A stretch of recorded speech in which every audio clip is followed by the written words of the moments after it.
Magandang hapon po.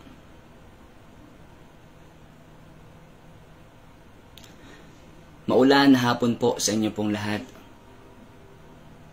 Muli tayo po ay mag-aaral ng salita po ng Diyos. At i-remind ko lang po kayo sa topic po natin ngayon. Dahil bukas po ay camping na. So lahat po tayo ay na-excite sa camp bukas. Lahat tayo ay nag-expect ng pagkilos po ng Panginoon sa bawat buhay po natin. Amen po? So ako lang po ay may ipapalala po sa inyo na topic po natin ng summer camp. Gusto ko lang po mai-remind ang lahat po sa atin na nandito.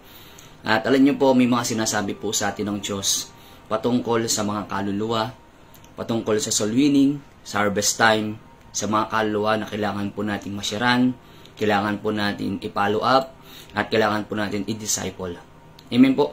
Kaya nga po tayo nagtayo ng mga simbahan para marami tayong maakay ng mga kaluluwa na one day darating yung time sila po ay gagamitin din ng Diyos. Amen po? So meron lang po akong dalawang verse na babagitin po sa inyo sa hapong ito. Kung kayo po ay may Biblia, pakibuksan nyo po ang Matthew chapter 5 verse 14. Sabi niyo po dito, kay ilaw sa sanlibutan, hindi may tatago ang isang lungsod na nakatayo sa ibabaw ng burol. Wala lang sisindi ng ilaw at ilalagay nito sa ilalim ng takalan. Sa halip ay inilalagay ito sa talagang patungan upang matanglawan ang lahat ng nasa bahay. Yan, tingnan mo yung katabi mo. Lahat po tayo ay ilaw ng sanlibutan. Amen. Pag sinabing ilaw, ikaw ang bibigay liwanag sa madilim na paligid, sa madilim na buhay ng tao sa paligid po natin. Amen po. Alam niyo po, nung tayo na tinanggap natin si Jesus sa buhay po natin, madilim ang buhay natin. Pero nung time na tayo po ay nakakilala sa Panginoon, nagkaroon ng puwang, nagkaroon ng maayos na direksyon ang buhay po nating mga tao. Amen po. Kaya nga po, napakainam sa buhay natin na meron tayong Kristo na kinikilala sa buhay natin, na magtatama ng bawat mali natin, na magsasaayos sa buhay na meron po tayo ngayon. Amen po.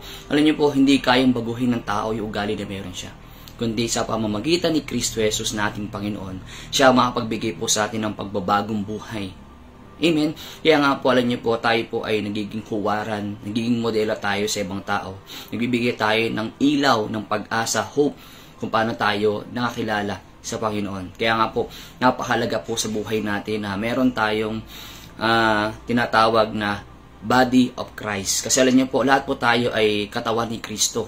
Tayo po ay nasa ilalim tayo ng kapangyarihan ng Diyos. At si Jesus ang nabubuhay sa atin at hindi na tayo ang nabubuhay sa sarili po nating kapakanan. Amen po. Kaya nga kahit hindi mo sabihin ikaw ay born again, hindi mo sabihin ikaw ay Kristyano, makikita sa the way ng ugali natin na makikita ng ibang tao na ang sarap palang magdingkod, ang sarap palang sumunod sa Panginoon. Kasi sa pagsunod natin sa Diyos, may nangyayari, may nagbabago.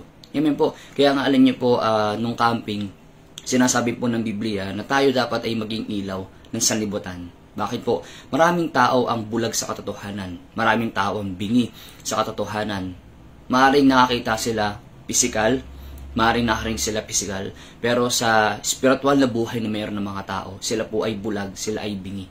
Alam niyo po, tayo po isa sa magiging mga mata ng mga tao na wala pa sa Panginoon. Tayo ay magsisilbing mga tainga ng mga tao hindi pa kumikilala sa Panginoon. Kaya nga dapat isa sa desire ng puso natin ay makapaglingkod tayo sa Panginoon. Bakit po? One day darating yung time na lahat ng meron ka ay mawawala at yung kayamanan na meron ka ay kung ano yung nagawa mo sa Panginoon. Amen po. Alam niyo po, nakakalungkot isipin, may mga taong tinawag, may calling, pero lumayo. Nasira, nawasak ang buhay ng mga to. Kaya nga alam niyo po, sa buhay natin, ipagamit natin ang buhay na meron tayo. Ano man yung kakayahan na meron ka, ipagamit mo sa Panginoon. Kasi ang paggamit ng buhay sa Panginoon ay hindi kalugihan. Amen po. Kaya nga sabi po sa binasa po natin, maging asin at ilaw tayo. Magbigay tayo ng panlasa sa mga tao. Magbigay tayo ng kaliwanagan sa mga tao na nasa madilim ang buhay. Amen. Alam niyo po, tayo po ay dati nasa madilim ang buhay. Dati walang patutunguhan ng buhay natin. Pero binigyan ng Diyos ng dahilan, ng direksyon ng buhay natin. Kaya tayo nandito ngayon. Amen po. Naramdaman natin kung paano magmahal ang Diyos. Naramdaman natin kung paano mag-alaga ang Diyos. Amen. At alam niyo po, I pray na sa bawat sa puso atin, may paramdam din natin to sa iba. sa pamilya natin, sa mga taong nakapaligid po sa atin. Alam mo yung buhay na malayo ka sa tatay mo. Alam mo yung buhay na mahirap kapag hindi mo nakakausap ang tatay mo. Kasi malayo ka na. Kaya nga mga kapatid, sa mga kasamahan natin na nandito ngayon, sa mga nanlalamig, at so dumarating yung time na nahirapan sila sa mga kapatid natin sa Panginoon, I encourage po na isa tayo sa magamit ng Diyos para sila ay makapagpatuloy. At sa mga kaluluwa na hindi pa nakakilala sa Panginoon, lagi natin i-mindset sa isipan natin, kapag ito hindi ko na share, pupunta to ng impyerno. Pupunta to ng impyerno. Kaya nga sabi niya po dito, may isa pa po akong verse na babanggitin po sa inyo, sa Lucas chapter 10, verse 2. Yan, sabi niya po dito, sinasabi niya sa kanila, sagana ang aanihin, ngunit kakunti ang manggagawa. Idalangin niyo sa may-ari na magpadala siya ng mga manggagawa sa kanyang bukirin. Mga kapatid, sabi po ng Biblia, napakadami ng aanihin, ngunit kakaunti lamang ang mag-aani. Mga kapatid, I pray na hindi lang tayo isa sa magamit ng Diyos na aani, kundi meron tayong mga kaluluwa na ibinigay ng Diyos sa atin para alagaan, ingatan, mahalin, na one day darating yung time na kasama natin sila sa mag-aani ng mga kaluluwa. Kung nasaan ka mang simbahan, gawin mo yung best mo. Kung nasaan ka man na gawain, gawin mo yung best mo, yung part mo. Kasi darating yung time, lagi natin sinasabi na gusto ko one day, dumating yung time na yayakapin ako ng Lord na, well done, may good and faithful servant. Ang tanong, nagawa mo ba yung tungkulin mo as anak ka ng Diyos? Hindi lang basta anak, kundi lingkod ka ng Diyos. Tapos mag-alakas of tayo na, Lord, andito ako, nagawa ko yung requirements mo. Nagawa ko yung pinagagawa mo sa akin. Mga kapatid, may mga taong ginamit ng Diyos para abutin ka. Abutin tayo na kahit napakalaki ng kasalanan na nagawa natin, minahal at inabot tayo ng Diyos. May mga taong ginamit ng Diyos, tinaga tayo sa prayer, tinaga tayo i-follow up, tinaga tayo. Kaya kung bakit nandito tayo ngayon. I pray may mga tao tayo na ilalagay ang Diyos sa atin. Huwag mong susukuan. Ipag-pray mo, idalangin mo sa Panginoon na ayusin yung buhay niya. Maaaring may mga tao na hindi mo na kayang i-invite, physical, pero pwede pa na gawin mo. Makipagkatiwalanan ka sa Diyos, ipag-pray mo, idalangin mo, kasi kung mahalaga sa iyo yung bagay na yun, ilalaban mo. Amen. Personal ko po sa lahat sa atin dito, mahalaga sa atin yung pamilya natin. Pag-pray natin, ilapit natin sa Panginoon, idalangin natin sa Diyos, na maintindihan nila yung ginagawa natin na paglilingkod sa Panginoon. Amen po. Huwag mong sayangin yung buhay mo sa mga bagay na hindi ito kalooban ng Diyos. Ibigay mo yung best mo na para sa Panginoon lang. Kasi alam niyo po, lahat ng ginagawa natin sa mundo, lahat ng itinanim mo sa Panginoon, hindi ang ibang tao makikinabang, kundi ikaw at ikaw. Alam niyo po, I encourage po sa bawat isa, kung mahal natin ang ministry, mas pahalagahan at mas mahalin pa natin. Kasi ang totoong kayamanan na meron tayo ay yung kung ano ang ipinagkatiwala ng Diyos sa atin. Nasa trabaho ka, nasa pag-aaral ka, may mission ka. Hindi lang full-time workers. Hindi lang. Kundi lahat tayo na nandito sa lupa ay dayuhan lang. Hindi tayo permanente rito. Lahat tayo ay mawalan ng buhay. Kaya habang may buhay, may pagkakataon tayo, may lakas tayo, may hininga tayo, may binibigay ang Diyos. It's time na kailangan pa nating maglingkod, gawin yung best para sa Kanya. Amen po. Katulad po ngayon, malalapit na po ang camping. Huwag na tayo isa sa magiging dahilan pa ng sakit ng ulo ng pastor para hindi makapag-camp. Dapat isa na tayo sa magbibigay ng encourage ibang tao na mag-camp ka. Kailangan mo ng camp. Kasi buhay na natin ang camping. Kumaga sa loob ng isang araw, kumakain tayo 3 times a day.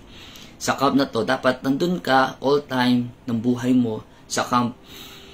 3 times a year nagka-camp ka. Kasi lahat po tayo ay nadadrain. Lahat tayo ay nagpapagod, nauubos.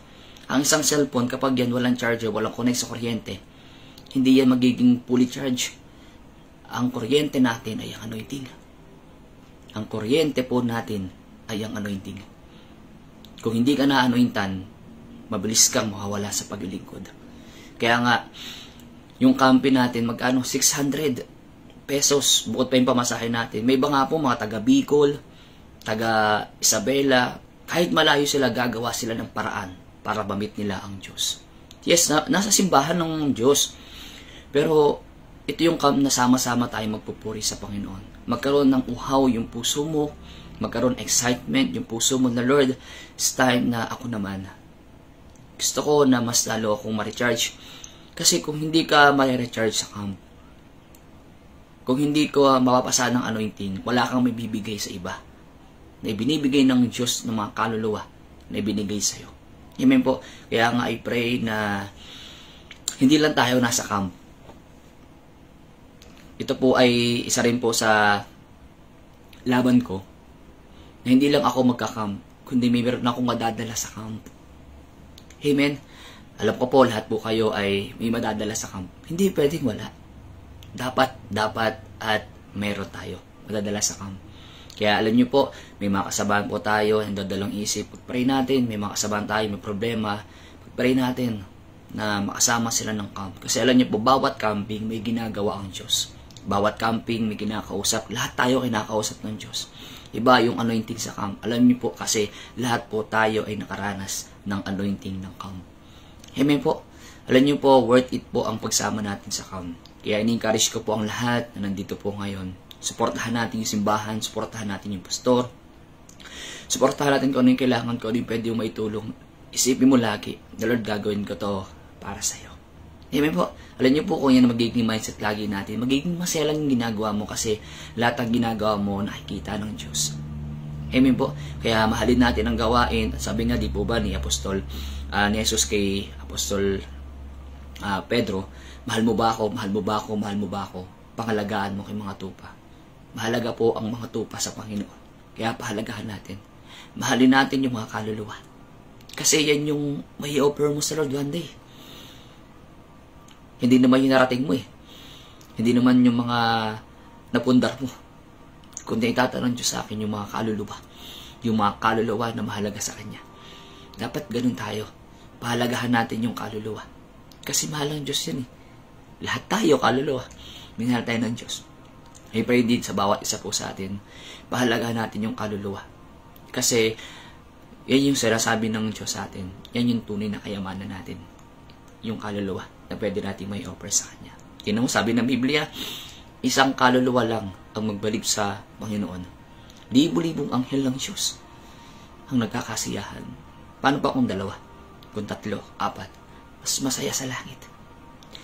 Kaya, isa po sa achievements dapat natin, tayong mga Kristiyano, may mapaborn again tayo. Hindi lang mapaborn again, kundi one day, maglilingkod sa Panginoon. Kasi alam natin ang buhay na nasa Panginoon tayo. Amen po. So, kita-kits po tayo sa camping. Magsasama-sama muli po tayo sa camp. And I pray po na tayo po ay kausapin ng Panginoon. Lagi naman tayong kakausapin. Nandiyan lang ang Diyos. Hinihintay lang po niya tayo. Amen po. So, sige po, pray tayo. Lord, maraming salamat sa oras na to. Salamat sa time na ibinigay mo sa amin. Lord, I pray na ang bawat isa po sa amin ngayon ay mas mahalin pa yung gawain mo. Mas mahalin pa yung mga kaluluwa. Sapagkat, Lord, ito ay importante sa iyo. Salamat, Panginoon, dahil kailanman binibigyan mo kami ng paalala na kailangan pa namin na mag-akay ng mga kaluluwa.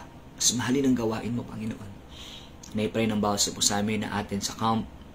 Bigyan mo kami ng puso, Panginoon, na uhaw, puso na sabik maranasan ang presensya mo.